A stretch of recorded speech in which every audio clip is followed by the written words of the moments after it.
100일째입니다, 제가. 여기 있습니다, 저는. 포기하지 않겠습니다. 한 번만 더.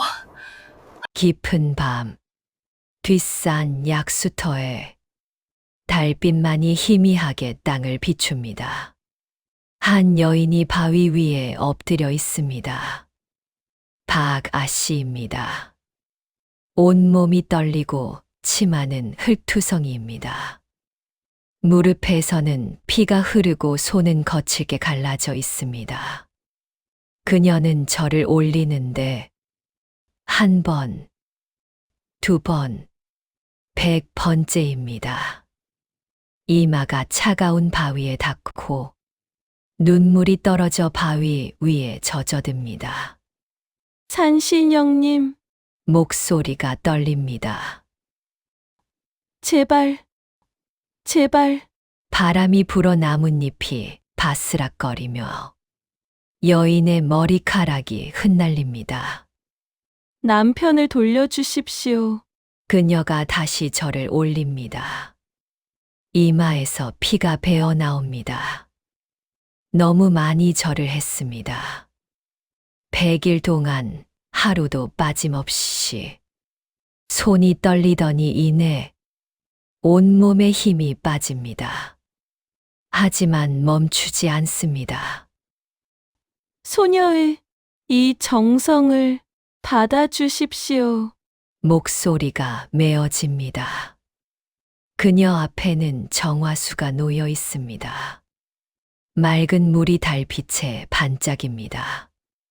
매일 새벽 이 물을 떠다가 남편에게 먹였습니다. 3년입니다. 3년 동안 남편은 눈을 뜨지 못했습니다. 의식 없이 누워만 있습니다. 숨만 쉬고 있을 뿐입니다. 박아씨는 고개를 들어 하늘을 바라봅니다. 눈물이 흘러 뺨을 타고 턱으로 떨어집니다. 별이 총총합니다. 달이 차갑게 빛납니다. 하늘이시여. 그녀가 두 손을 모읍니다. 이 불쌍한 것을 불쌍히 여기소서. 바람이 다시 붑니다. 더 세차게. 그녀의 옷자락이 펄럭입니다. 나무들이 흔들립니다. 무언가가 다가옵니다. 기운이 느껴집니다. 박아씨는 다시 절을 올립니다. 마지막 힘을 다해 차가운 바닥에 얼굴과 손이 닿을 때마다 온몸이 떨립니다. 바로 그 순간 주변이 고요해지며 바람이 멈춥니다. 나무십 소리가 사라집니다. 시간이 멈춘 듯 합니다. 박아씨는 눈을 감습니다. 눈물이 계속 흐릅니다. 입술이 파르르 떨립니다. 제발, 제발. 그녀는 기도합니다. 간절히. 운명의 순간입니다. 3년간의 정성이 응답을 받을 것인가? 아니면 영원히 희망을 잃을 것인가? 달빛이 그녀를 비추니 그림자가 길게 들이웁니다. 고독하며 쓸쓸합니다. 하지만 그녀는 포기하지 않습니다. 하지만 이 여인이 어찌하여 이 지경에 이르렀을까요? 무슨 일이 있었던 걸까요? 이야기는 그해 가을로 거슬러 올라갑니다. 혼례를 앞둔 어느 아름다운 날로 구독과 좋아요를 눌러주세요. 저희 인생편지 채널이 더욱 유입하고 즐거워질 수 있도록요. 경상도 안동 땅 낙동강이 굽이치는 마을에 박진사 댁이 있었습니다. 기와집 처마 밑으로 제비가 날아들고 사랑채 앞마당에는 배롱나무가 붉게 피어 있었습니다. 담장 너머로는 논이 펼쳐져 있고 그 끝에는 푸른 산이 병풍처럼 둘러쳐져 있었지요. 안채 사랑방에서 가야금 소리가 흘러나왔습니다. 16살 박아씨가 단정한 자세로 앉아 있었습니다. 가늘고 흰 손가락이 줄을 타고 움직였습니다. 맑은 소리가 방 안을 채웠지요. 그녀의 얼굴은 고요했습니다. 눈썹은 가늘고 입술은 붉었습니다. 곡이 끝났습니다. 박아씨는 조용히 가야금을 제자리에 놓았습니다. 창밖을 바라보았습니다. 마당에 햇살이 쏟아지고 있었습니다. 매미 소리가 멀리서 들려왔지요. 아씨, 어머님께서 부르십니다. 시녀 춘향이 방문을 열었습니다. 박아씨는 고개를 끄덕이고 일어났습니다.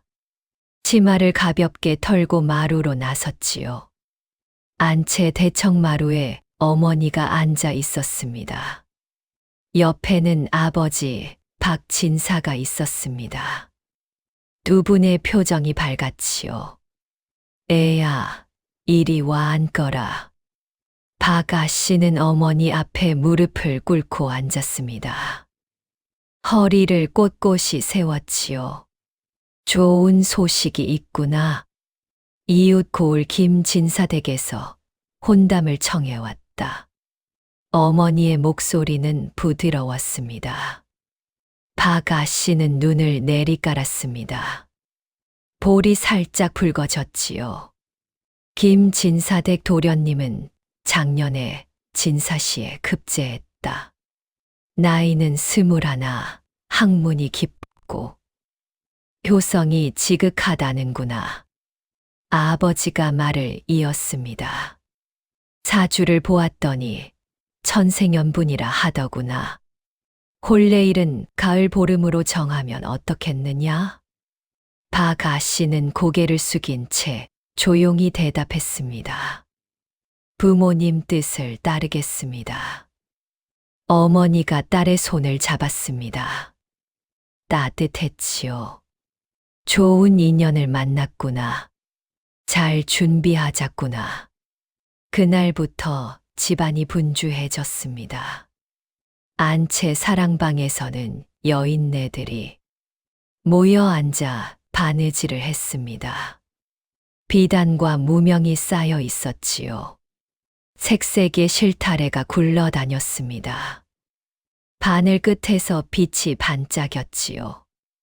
박아씨는 어머니 옆에 앉아 정성껏 바느질을 했습니다. 시집 가서 입을 치마 저고리였지요. 붉은 치마에 노란 저고리. 한 땀 한 땀 정성을 들였습니다.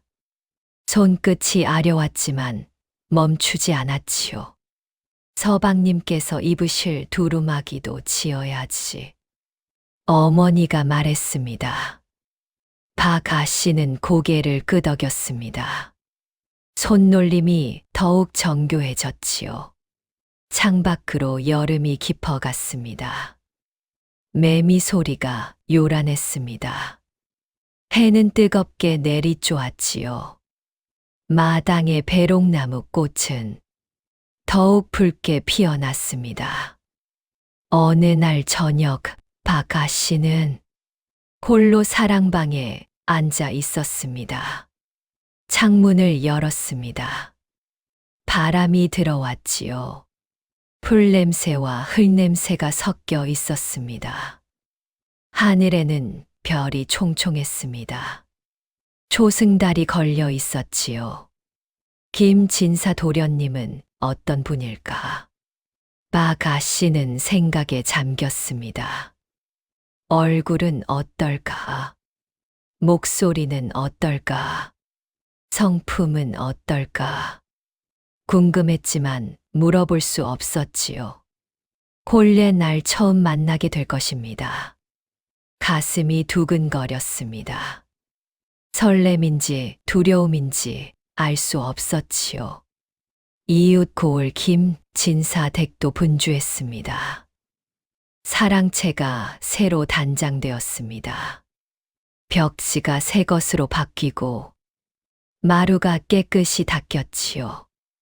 방 안에는 새 이불과 베개가 놓였습니다.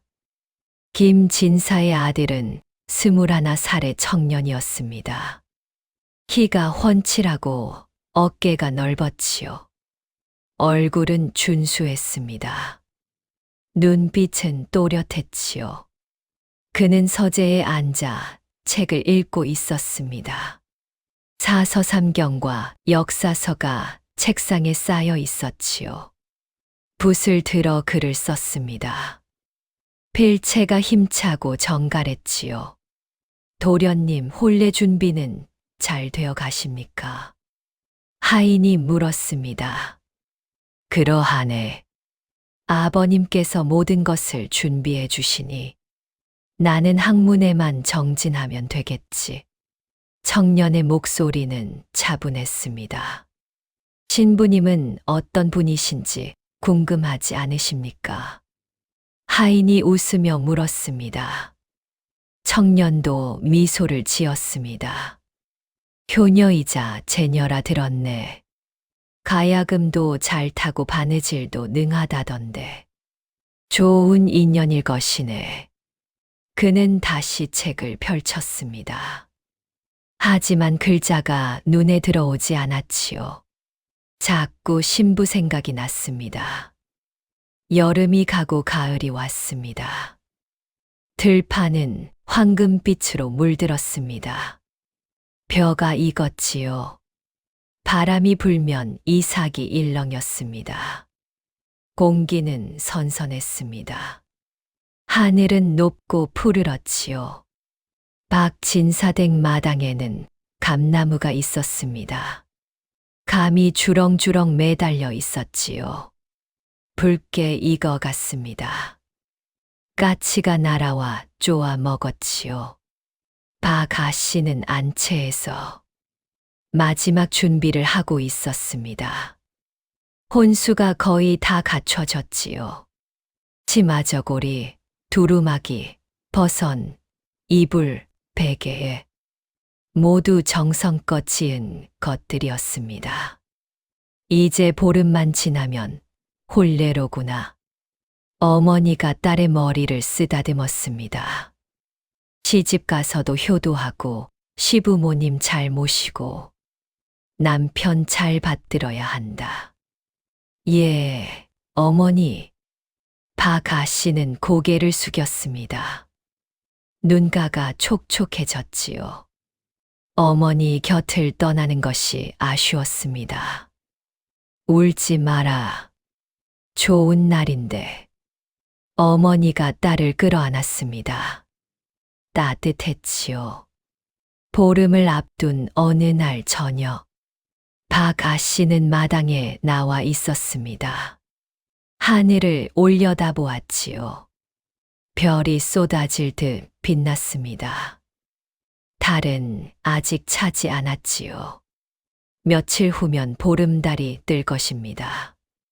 바람이 불었습니다. 나무잎이 바스락거렸지요. 귀뚜라미 소리가 들렸습니다. 곧 새로운 삶이 시작되겠지. 박아씨는 생각했습니다. 기대와 두려움이 섞여 있었지요. 하지만 마음을 다잡았습니다. 좋은 아내가 되어야지.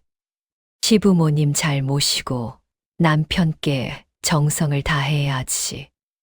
그녀는 깊이 숨을 들이쉬었습니다. 밤 공기가 차가웠지요. 가슴 속으로 스며들었습니다.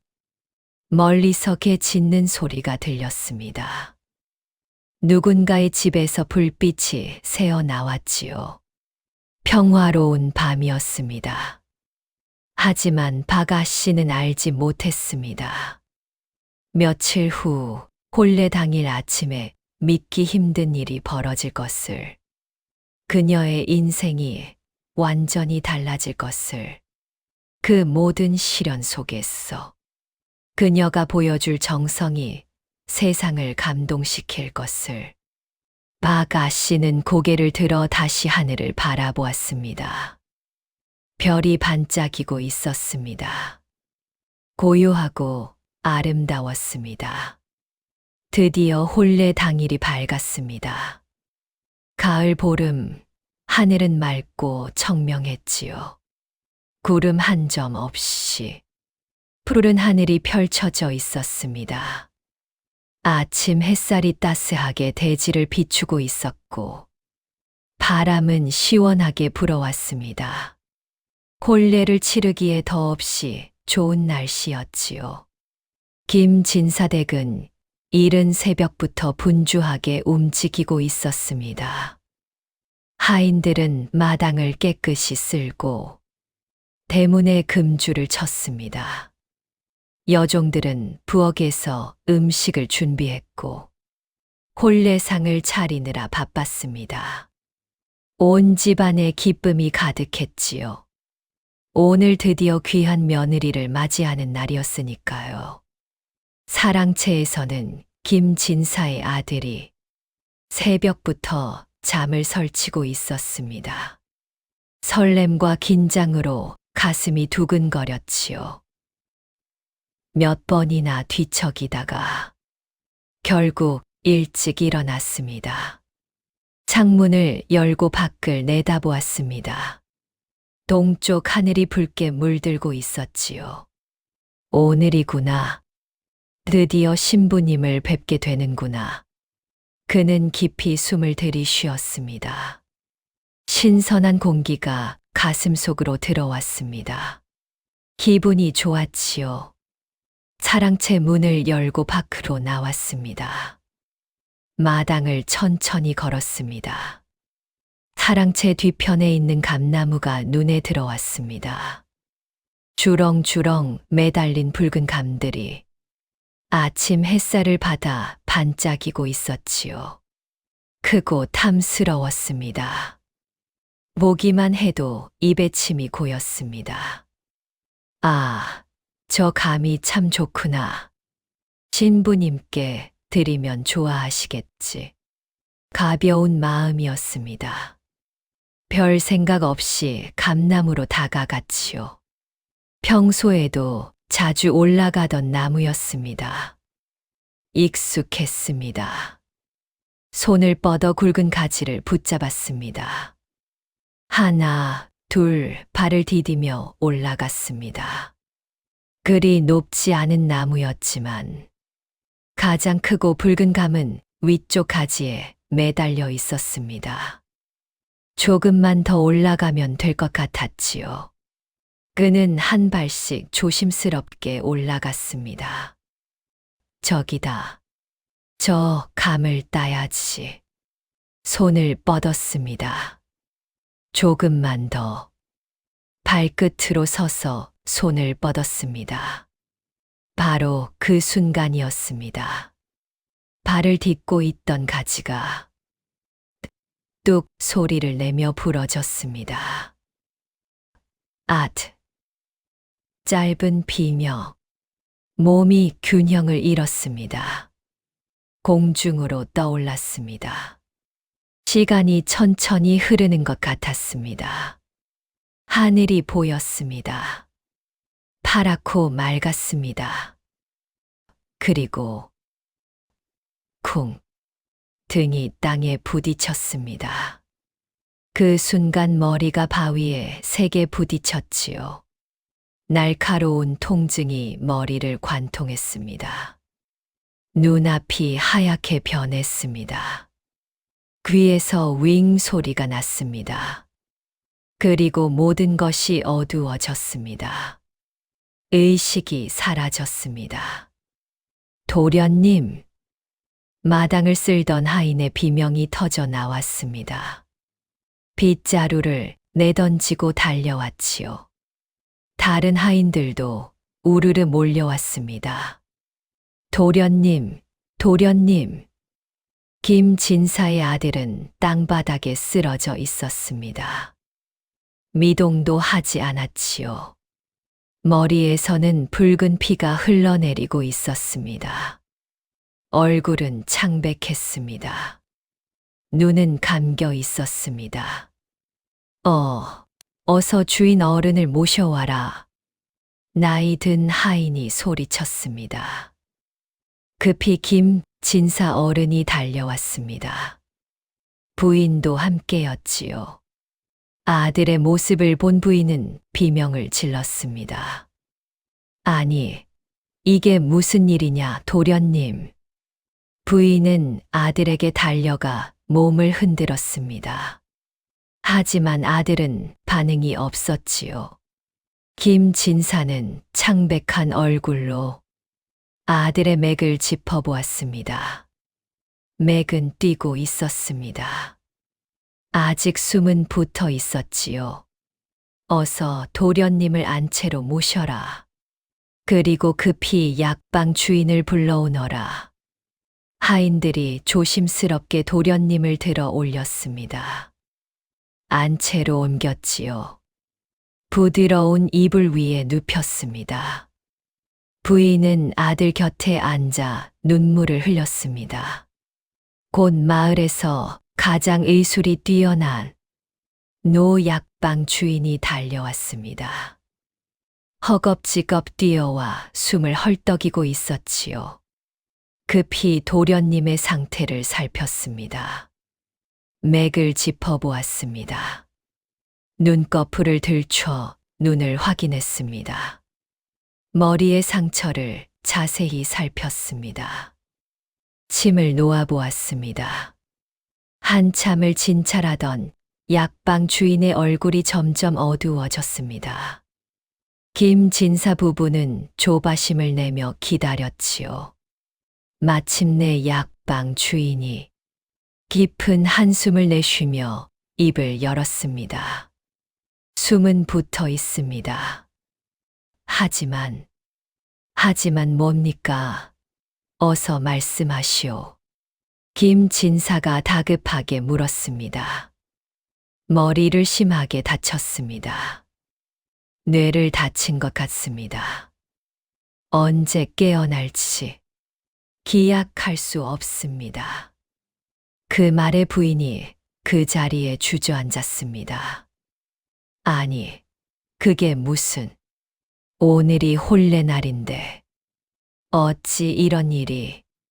목이 메었습니다. 눈물이 쏟아졌지요. 김 진사도 고개를 떨구고 말았습니다. 하늘이 무너지는 것 같았습니다.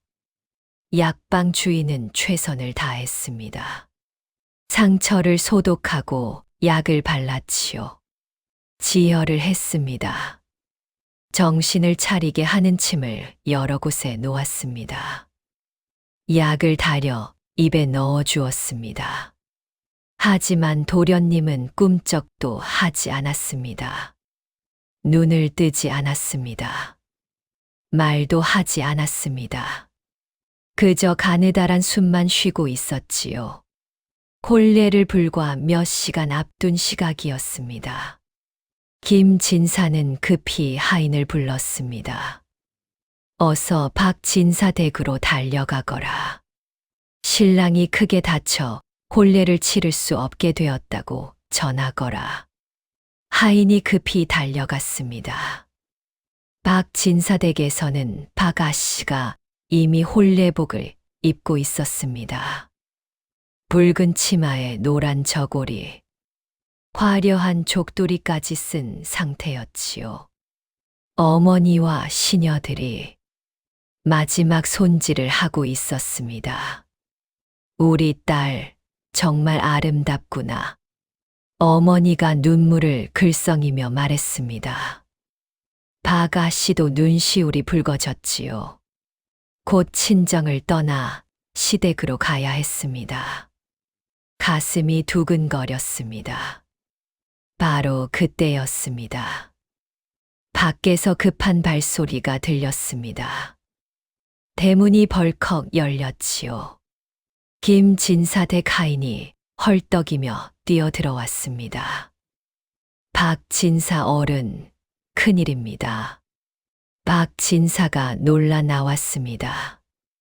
무슨 일인가?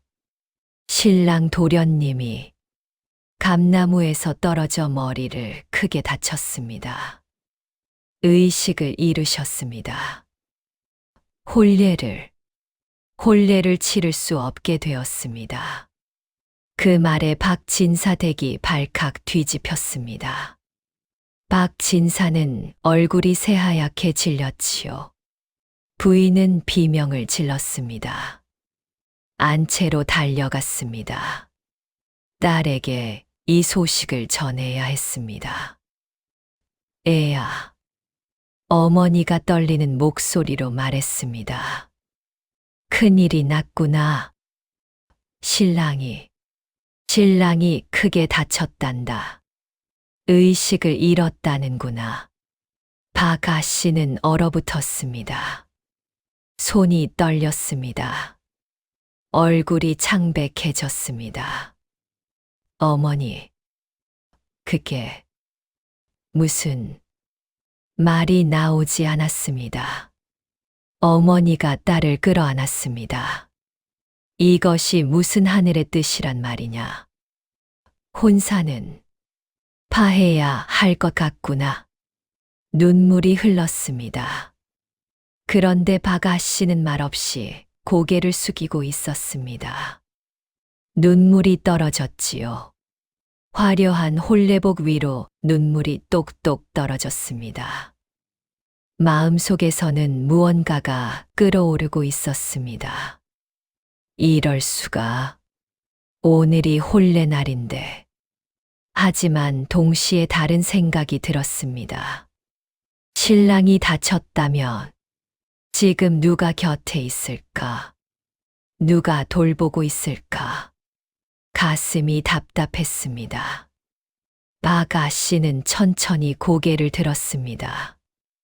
눈빛이 달라져 있었습니다. 박 아씨는 한참을 말없이 서 있었습니다. 어머니의 품에 안긴 채 눈물만 흘리고 있었지요. 마음속에는 수많은 생각이 소용돌이쳤습니다. 기쁨과 설렘으로 가득했던 아침이 순식간에 절망으로 바뀌어 버렸습니다.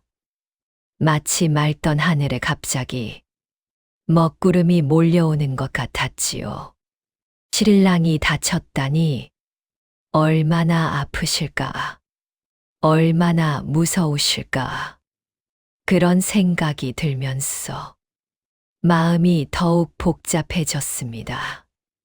슬픔과 안타까움, 그리고 무언가 해야 한다는 조급함이 뒤섞여 있었지요.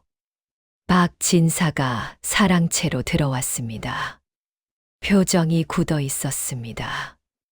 사돈댁에서 사람이 왔구나. 도련님이 의식을 잃었다 하니 혼사는 파하는 것이 좋겠다. 목소리가 무겁게 가라앉아 있었습니다. 애야, 이것은 내 잘못이 아니다. 하늘의 뜻이 그런 것이니 어쩔 수 없구나. 다른 좋은 인연을 찾자꾸나. 어머니도 고개를 끄덕였습니다. 그래, 애야, 아직 어리지 않느냐. 앞으로 좋은 일이 있을 게다. 하지만 박 아씨는 고개를 저었습니다. 천천히, 그러나 확고하게. 아니옵니다. 작은 목소리였지만 단호했습니다. 부모가 놀라 딸을 바라보았습니다. 박 아씨는 눈물을 닦고 고개를 들었지요. 눈빛이 달라져 있었습니다. 흔들림이 없었습니다. 이미 혼서를 주고받았습니다. 사주단자도 교환했고 혼인 날짜도 정했습니다. 애야, 하지만 저는 이미 김진사 댁의 며느리입니다. 신랑이 깨어나지 못한다 해도 저는 그분의 아내로 평생을 살겠습니다. 부모는 할 말을 잃었습니다. 겨우 16살의 어린 딸이 이런 결단을 내리다니 믿기지 않았지요. 어머니가 딸의 어깨를 잡았습니다. 애야, 내가 무슨 말을 하는지 아느냐? 의식 없는 사람을 평생 간호한다는 것이 얼마나 힘든 일인지 압니다. 어머니, 박아 씨의 목소리가 떨렸습니다. 하지만 포기하지 않았지요. 하지만 제가 가지 않으면 누가 신랑을 돌보겠습니까? 지금 저분은 혼자 누워 계실 것입니다. 아무도 곁에 없이, 의식도 없이 말을 하면서 눈물이 다시 흘렀습니다. 저는 가야 합니다. 가서 곁을 지켜야 합니다. 그것이 아내의 도리이고 사람의 도리입니다. 박진사는 깊은 한숨을 내쉬었습니다. 딸의 뜻이 워낙 확고했습니다. 말려도 소용없을 것 같았지요. 아니, 어쩌면 딸이 옳은 것인지도 몰랐습니다. 알았다. 내가 사돈댁에 가보마. 박진사는 급히 김진사댁으로 향했습니다. 김진사댁은 상가처럼 조용했습니다. 아침의 기쁨은 온데간데 없고 슬픔만 가득했지요. 김진사는 사랑채에 앉아 고개를 떨구고 있었습니다.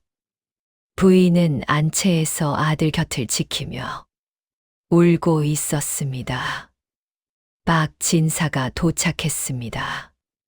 사돈어른, 김진사가 고개를 들었습니다. 얼굴이 창백했지요. 사돈어른, 정말 면목이 없습니다. 이런 일이 벌어질 줄이야. 혼사는 당연히 파해야지요. 따님께 이런 불행을 안겨드릴 수 없습니다. 박진사는 잠시 말이 없었습니다. 그러다 천천히 입을 열었지요. 사돈어른, 저희 딸아이가 혼례를 올리겠다 합니다. 예.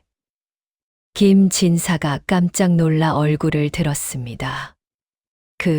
그게 무슨 말씀이십니까? 이런 상황에서 혼례를, 딸아이의 뜻이 워낙 확고합니다. 이미 혼서를 주고받았으니 자신은 김진사 댁의 며느리라고 신랑 곁을 지키겠다고 합니다. 김진사는 믿기지 않는다는 표정이었습니다. 한참을 멍하니 앉아 있다가 눈물을 흘렸지요. 그런 귀한 마음을. 하지만 사돈어른, 우리 아들이 언제 깨어날지 알 수 없습니다. 어쩌면 평생 압니다. 하지만 딸아이의 결심을 꺾을 수가 없었습니다. 두 사람은 한참을 말없이 앉아 있었습니다. 무거운 침묵이 흘렀지요. 마침내 김진사가 입을 열었습니다. 무당을 불러 점을 쳐보는 것이 어떻겠습니까? 하늘의 뜻을 여쭤보고 결정하는 것이. 박진사도 고개를 끄덕였습니다. 곧 마을에서 가장 영험하다는 무당이 왔습니다. 나이 든 무당이었지요. 흰 한복을 입고 신칼을 들고 있었습니다. 안채 마당에서 굿판이 벌어졌습니다. 무당이 춤을 추기 시작했습니다. 방울을 흔들고 북을 쳤지요. 입에서는 알 수 없는 주문이 흘러나왔습니다. 점점 빠르게 돌았습니다. 치마가 휘날렸지요. 한참을 춤추던 무당이 갑자기 멈췄습니다. 온몸이 떨렸습니다. 눈이 뒤집혔습니다. 신내림을 받은 것이었지요. 무당의 입에서 낮은 신음이 흘러나왔습니다. 그러다 갑자기 큰 소리로 외쳤습니다. 산신령께서 말씀하시느니라. 모두가 숨을 죽였습니다. 이 도련님은 3년 안에 깨어날 운명이로되. 3년. 김진사 부부의 얼굴이 밝아졌습니다. 하나. 무당이 다시 외쳤습니다. 그 사이 지극한 정성이 있어야 하나이다.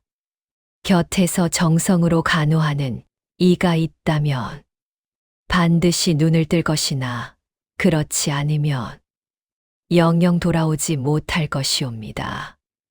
그 말에 모두가 서로를 바라보았습니다.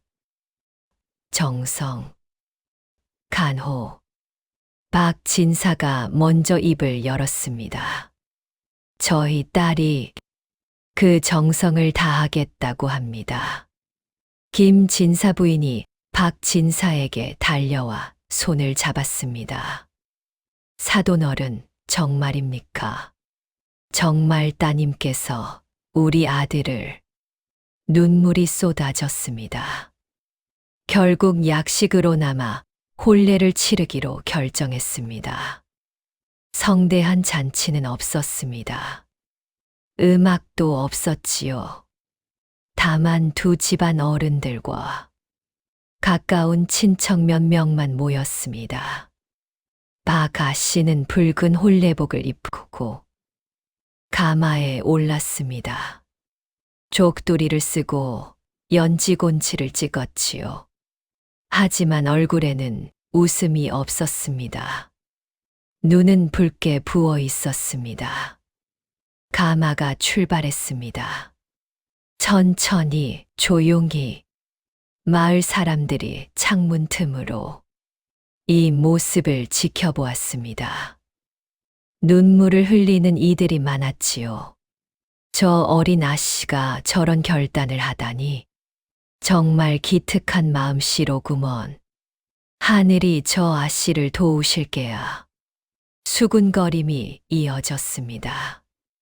가마가 김진사 댁에 도착했습니다. 대문이 열렸지요. 박 아씨가 가마에서 내렸습니다. 비틀거렸지만 곧 자세를 바로 잡았습니다. 안채로 들어갔습니다. 그곳에는 의식 없이 누워있는 신랑이 있었습니다. 창백한 얼굴, 감긴 눈, 가느다란 숨소리.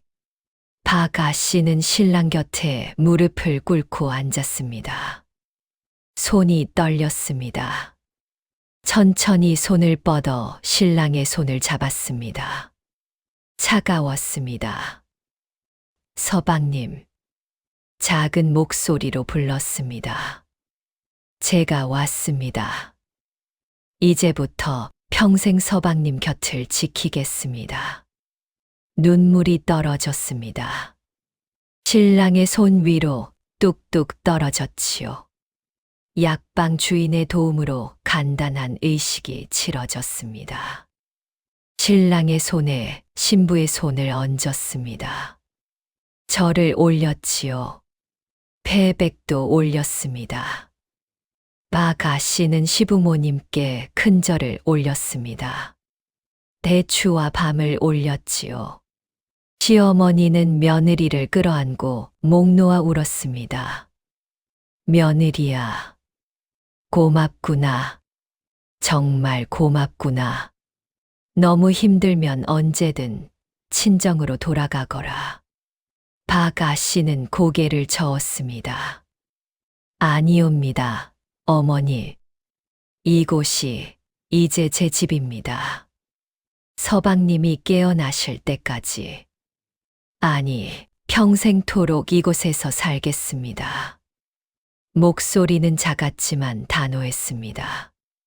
그렇게 박 아씨의 새로운 삶이 시작되었습니다. 아무도 예상하지 못한 고된 삶이.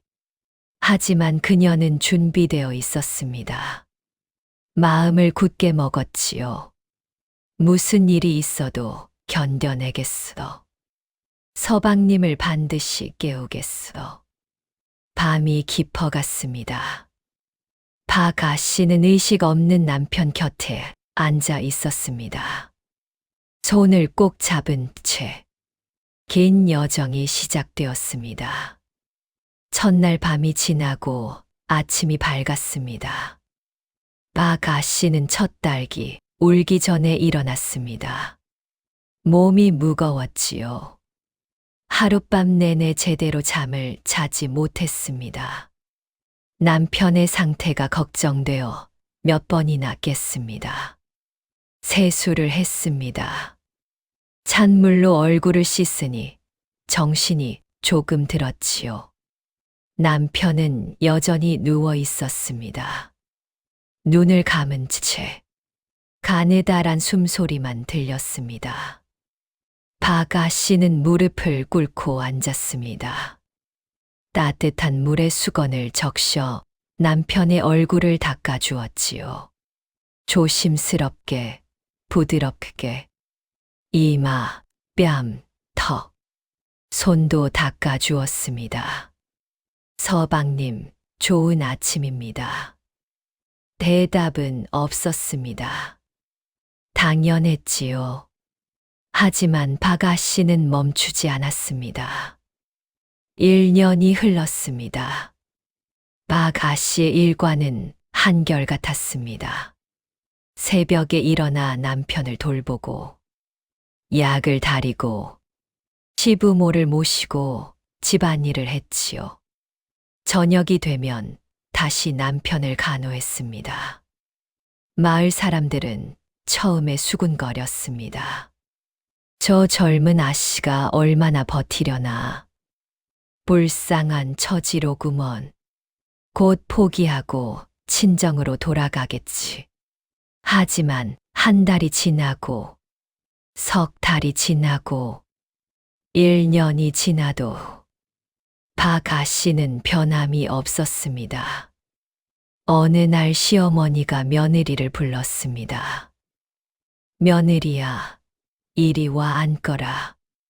박 아씨가 시어머니 앞에 앉았습니다. 내가 너무 고생한다. 몸이라도 상하면 어쩌려느냐.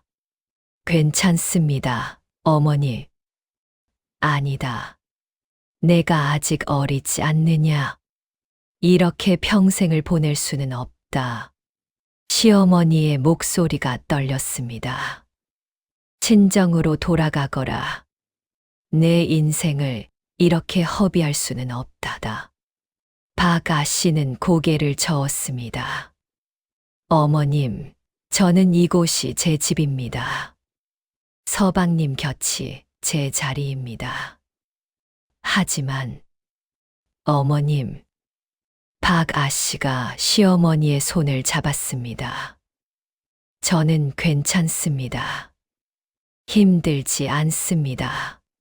서방님이 깨어나시는 날을 생각하면 견딜 수 있습니다. 시어머니가 며느리를 끌어안았습니다. 두 사람은 한참을 울었습니다. 2년째 되던 해 여름이었습니다. 무더위가 기승을 부렸지요. 박 아씨는 남편의 방에 서서 부채질을 하고 있었습니다. 땀이 흘러내렸습니다. 옷이 등에 달라붙었지요.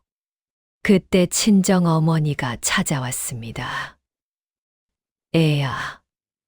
어머니는 딸의 모습을 보고 눈물을 흘렸습니다. 얼굴이 야위었습니다. 손은 거칠어졌지요. 예전의 고운 교수는 찾아볼 수 없었습니다. 어머니. 박 아씨가 일어나 어머니를 맞았습니다. 애야, 내가 너무 말랐구나. 제대로 먹기는 하느냐?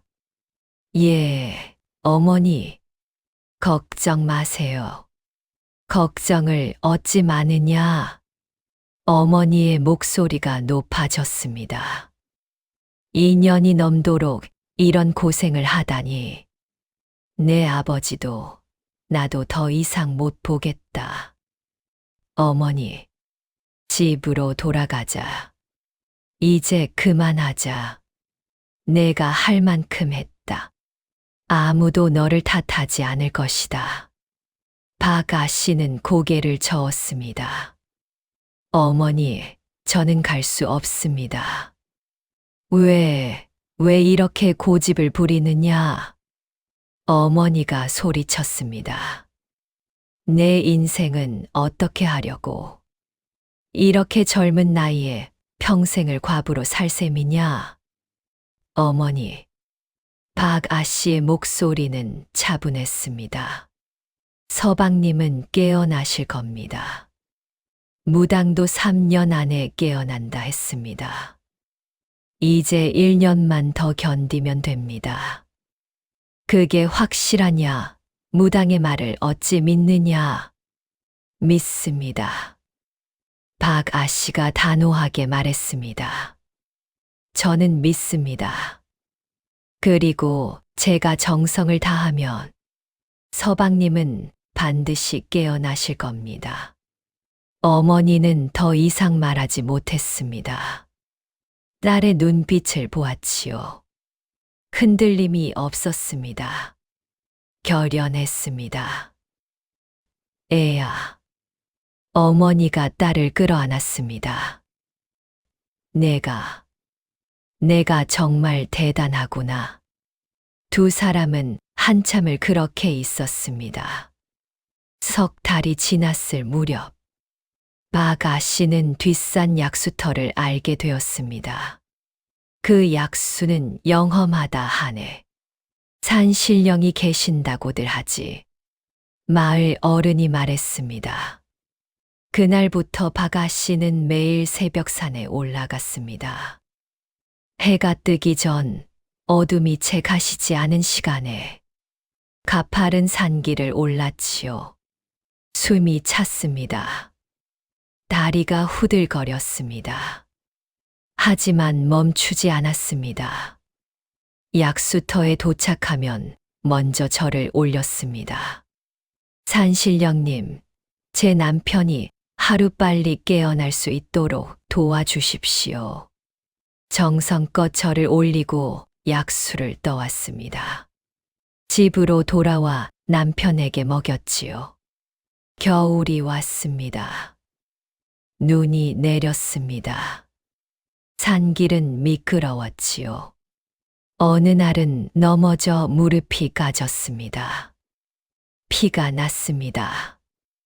하지만 박 아씨는 다시 일어나 산에 올랐습니다. 며느리야, 오늘은 눈이 너무 많이 왔다. 쉬거라. 시어머니가 말렸습니다. 아니옵니다, 어머니. 하루라도 걸을 수 없습니다. 박 아씨는 고집했습니다. 3년째 되던 해 가을이었습니다. 박 아씨는 큰 결심을 했습니다. 산신령께 100일 기도를 올리겠습니다. 시부모님께 말했습니다. 며느리야, 그것은 너무 무리다. 괜찮습니다. 이제 얼마 남지 않았습니다. 무당이 3년이라 했으니 100일 기도를 마치면 서방님이 깨어나실 겁니다. 박 아씨의 눈빛은 확신에 차 있었습니다. 다음 날부터 100일 기도가 시작되었습니다.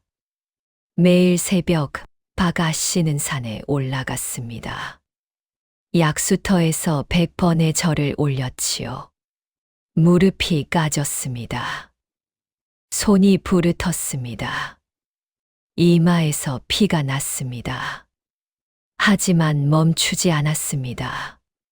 산신령님, 제 남편을 돌려주십시오. 제 정성을 받아주십시오. 제발. 100번의 절을 마치고 약수를 떠와 남편에게 먹였습니다. 그리고 남편의 손을 잡고 말했지요. 서방님, 곧 깨어나실 겁니다. 조금만 더 기다려주세요. 제가 여기 있습니다. 마을 사람들은 이제 수군거리지 않았습니다. 대신 감탄했지요. 저 아씨는 정말 대단하네. 살아있는 열녀로구먼. 저런 정성이라면 하늘도 감동하실게야. 99일째 되는 날이었습니다. 박 아씨는 평소처럼 산에 올라가 절을 올렸습니다. 몸이 무거웠지요. 기운이 빠졌습니다. 하지만 포기하지 않았습니다. 100번의 절을 마쳤습니다. 내일이면 100일입니다. 박 아씨는 중얼거렸습니다. 서방님, 깨어나 주실 거죠? 불안했습니다. 만약 깨어나지 않으면 어떡하지? 만약 무당의 말이 틀렸다면? 두려움이 엄습했습니다. 하지만 박 아씨는 고개를 저었습니다. 아니야. 믿어야 해. 서방님은 반드시 깨어나실 거야. 그날 밤, 박 아씨는 지친 몸으로 남편 곁에 누웠습니다. 곧 잠이 들었지요. 꿈을 꾸었습니다. 100발의 노인이 나타났습니다. 자애로운 미소를 띠고 있었지요. 그대의 지극한 정성에 감동했노라. 노인이 말했습니다. 3년 동안 한결같은 마음으로 남편을 간호하고 100일 기도까지 올린 그대의 효심이 하늘에 닿았느니라. 박 아씨는 꿈속에서 무릎을 꿇었습니다. 산신령님, 내일 아침 해 뜰 무렵 그대의 남편이 깨어날 것이니 준비하거라. 노인이 손을 들어 박 아씨를 축복했습니다. 빛이 쏟아졌습니다. 따뜻했습니다. 박 아씨는 눈을 떴습니다.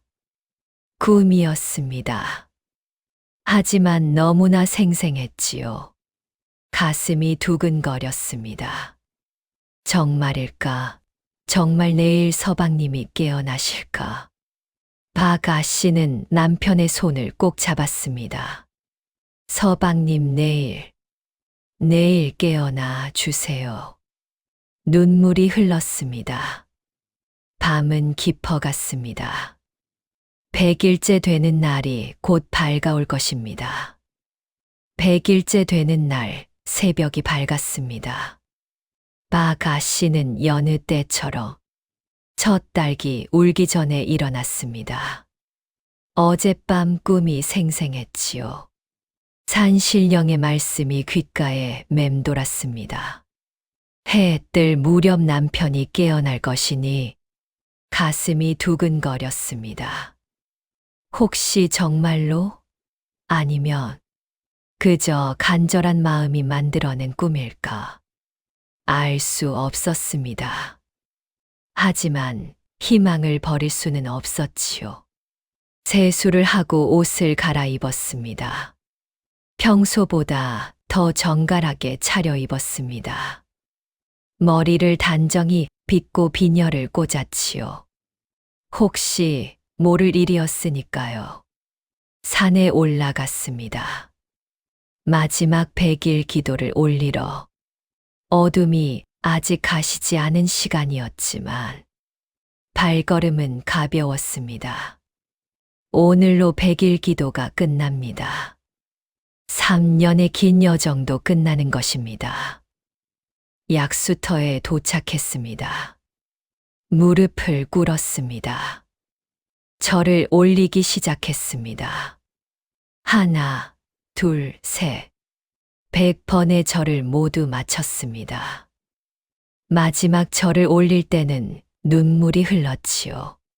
산신령님, 100일 기도를 모두 마칩니다. 제 남편을 지켜주시고 깨워주십시오. 제 정성을 부디 받아주십시오. 정화수를 떠서 집으로 돌아왔습니다. 하늘이 밝아오고 있었습니다. 동쪽이 붉게 물들었지요. 곧 해가 뜰 것입니다. 집에 도착했습니다. 조용했습니다. 박 아씨는 남편의 방문을 열었습니다. 평소처럼 남편은 누워 있었습니다. 눈을 감은 채 가느다란 숨을 쉬고 있었지요. 박 씨는 남편 곁에 앉았습니다. 손을 잡았습니다. 서방님, 오늘로 100일 기도가 끝났습니다. 이제 깨어나 주세요. 바로 그때였습니다. 손에서 미세한 움직임이 느껴졌습니다.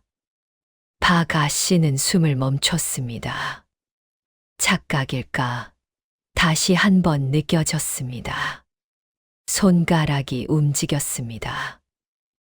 분명히 서방님, 박 씨의 목소리가 떨렸습니다.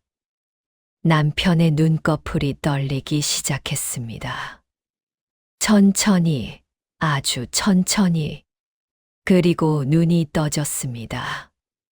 처음에는 초점이 없었지만 점차 또렷해졌지요. 남편의 시선이 박 씨를 향했습니다. 입술이 움직였습니다. 여기가 어디요? 작은 목소리였습니다.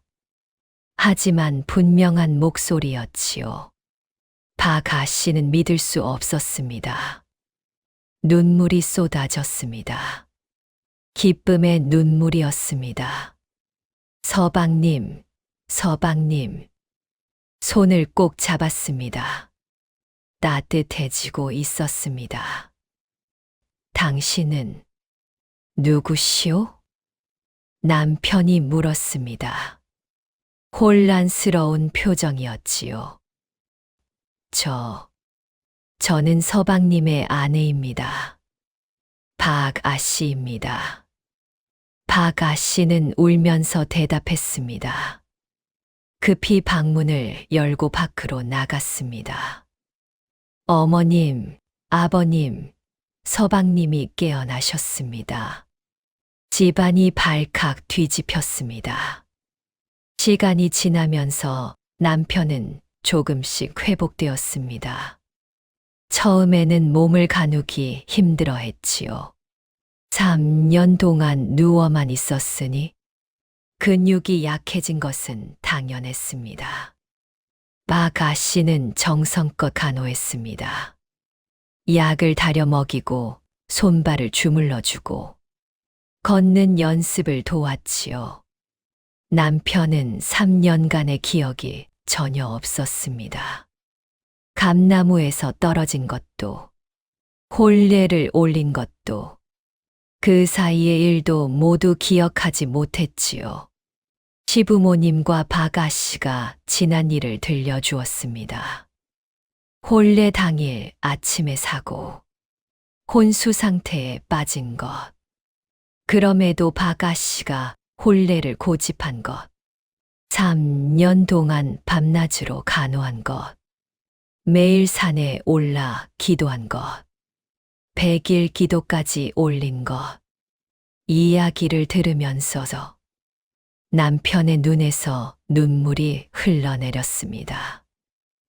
부인, 정말 나를 위해 그런 일을. 남편은 박 씨의 손을 꼭 잡았습니다. 이 은혜를 어찌 갚을 수 있겠소? 평생을 다해도 부족할 것 같소. 박 씨는 눈물을 닦으며 조용히 미소 지었습니다. 서방님이 깨어나신 것만으로도 충분합니다. 이것이 아내의 도리일 뿐입니다. 우리도 살다 보면 이런 순간이 있지 않습니까? 힘든 시간을 견디고 나면 그 모든 고통이 의미 있었다는 것을 깨닫는 순간이 박 씨에게 지금이 바로 그런 순간이었습니다. 한 달이 지나자 남편은 일어나 걸을 수 있게 되었습니다. 석 달이 지나자 완전히 건강을 회복했지요. 놀랍게도 정신은 더욱 또렷해졌고 기억력도 예전보다 좋아졌습니다. 남편은 다시 학문에 정진했습니다. 3년의 공백이 있었지만 아내의 헌신에 보답하겠다는 일념으로 밤낮으로 공부했지요. 박 아씨도 남편을 지극정성으로 내조했습니다. 2년 후 남편은 문과에 급제했습니다. 벼슬길에 올랐지요. 사람들은 감탄했습니다. 혼수 상태에서 깨어난 사람이 과거에 급제하다니 부인의 정성이 하늘을 감동시킨 것이로구나. 두 사람의 사랑은 더욱 깊어졌습니다. 남편은 아내에게 끊임없이 감사를 표했고 박 아씨는 남편을 변함없이 사랑했지요. 그들은 금슬이 매우 좋은 부부로 소문났습니다. 세월이 흘렀습니다. 두 사람은 슬하에 삼남이녀를 두었습니다. 아이들에게는 부모의 이야기를 들려주며 효와 인내, 정성의 가치를 가르쳤지요. 아이들은 모두 효자효녀로 자랐습니다. 박 아씨의 열행은 마을을 넘어 고을에, 고을을 넘어 조정에까지 알려졌습니다. 임금이 이 이야기를 듣고 크게 감동하여 정려를 내렸지요. 박 아씨네 집 앞에 정려문이 세워졌고 열려 박씨지문이라는 현판이 걸렸습니다. 남편은 벼슬이 높아져 고을 수령이 되었습니다. 선정을 베풀어 백성들의 사랑을 받았지요. 특히 어려운 처지의 부녀자들을 도와 은혜로운 수령이라는 칭송을 들었습니다. 세월이 더 흘러 두 사람은 노년이 되었습니다.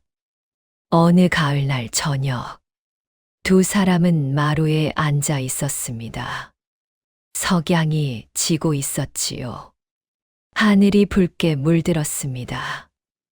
남편이 아내의 손을 잡았습니다. 당신 덕분에 살았소. 당신이 아니었다면 나는 이 세상에 없었을 것이오. 그런 말씀 마세요, 서방님. 박 아씨가 미소 지었습니다. 다음 생에도 당신과 함께하고 싶소. 남편이 말했습니다.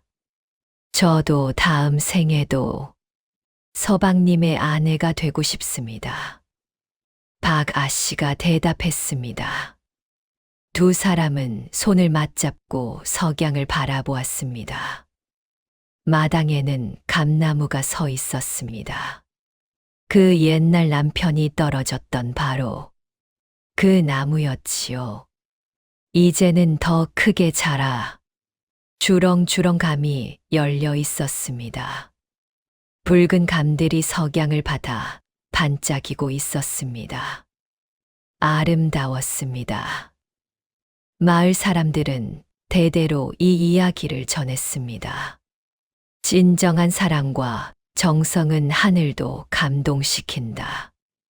박 아씨의 지극한 마음이 산신령을 움직여 기적을 일으켰다.